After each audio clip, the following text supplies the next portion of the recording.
The biggest thing is the preparation part for me. Obviously, third down is the toughest down, especially when you're getting into third and 8, 9, 10, plus. I mean, it's really favorable for the defense, and there's obviously they set up different packages. They put in different players to blitz the crap out of you, run crazy coverages, try to trick you. But the preparation that we put in, and we put a lot of emphasis actually on Wednesdays, like third downs, and now we'll do them on Thursdays too. So today's practice, we'll do a lot of third downs, but getting like almost every single look that we think that could come. Obviously, defenses put in different packages for different offenses, is the same that we do for different defenses. But the preparation, then obviously the guys that we have, and the knowledge that they have to be able to run certain routes against certain coverages, that's a huge part. But we do have one more game to try to be first in the country. So Kirby mentioned all year how he kind of felt like you were the same guy from week 1 to week 12. We kept asking about areas of improvement, and he said you seemed like the same guy. Did you feel like you improved at all this year, and was there ever a moment that it kind of clicked as a first-year starter? I think as far as the skills and that stuff, it was always there. But I feel like if you watch the film, it doesn't look like the same person throughout the year.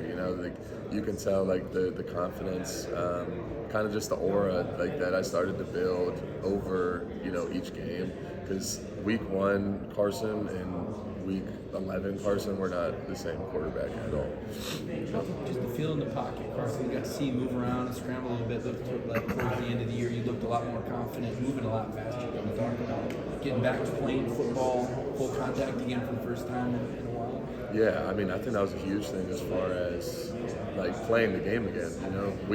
Week 1, 2, I'm okay, when do I take off? When do I not? When do I take a sack? When do I throw the ball away?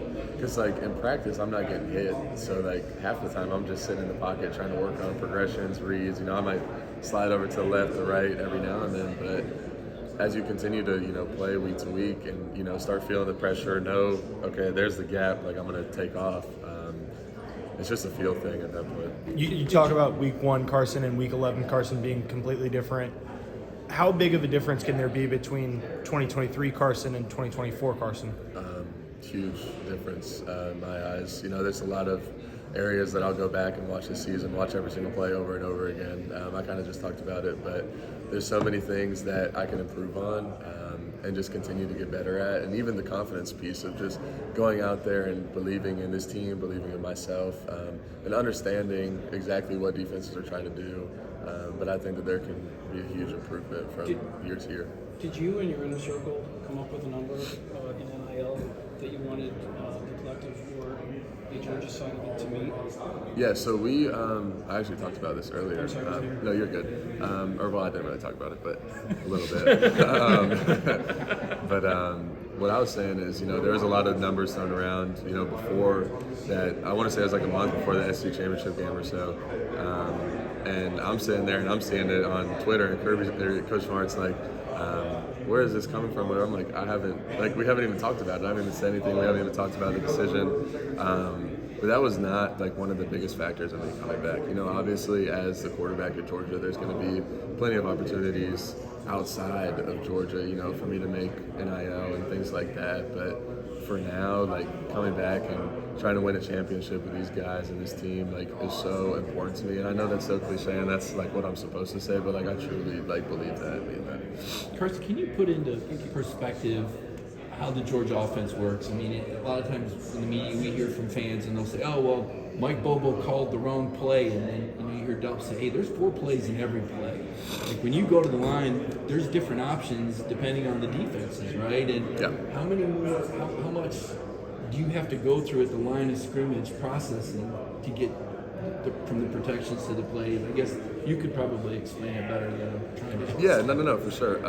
There's certain plays that we do have where there's multiple plays built in, just based on the look and what they give us. There's premier looks for each play, so just try to get us into the right play.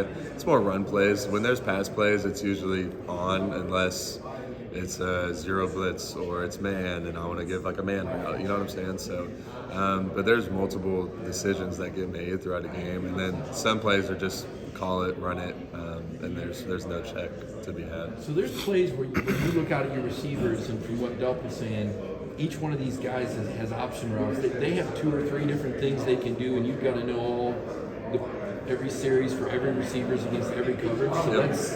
that's a lot of multiplicity. Oh yeah, it's a lot, and I guess what he's talking about is more of like in one route based off of the look, like you run it multiple different ways. You know, at the end of the day, you run the same route, but it's going to look different based off of the coverage that is presented. Have you thrown the ball to London, or has he worked with different quarterbacks? I've thrown it to him a little bit, not much. Obviously, he's been with us the past 3 days, I think, 3 or 4 days. But yeah, he looks super smooth.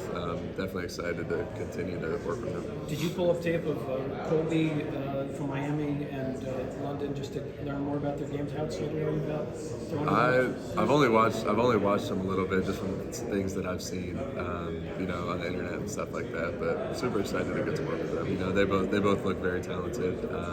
So definitely excited to start building that chemistry and get to work. You gonna work on your end zone fade a little bit? I mean, you got a 6'5" guy out there Yeah. now with a dunk ratio.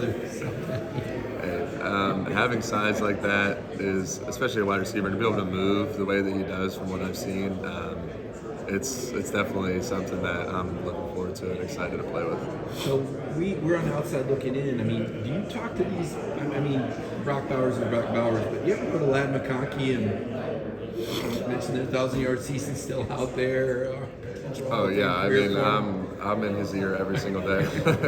Obviously, he hasn't made his decision yet, but trust me, I'm in his ear every single day. I'm like, Lad, you could come back. I mean, no injuries. Look at what we did when you were healthy. He's definitely a guy that you want out there on the field with you. So.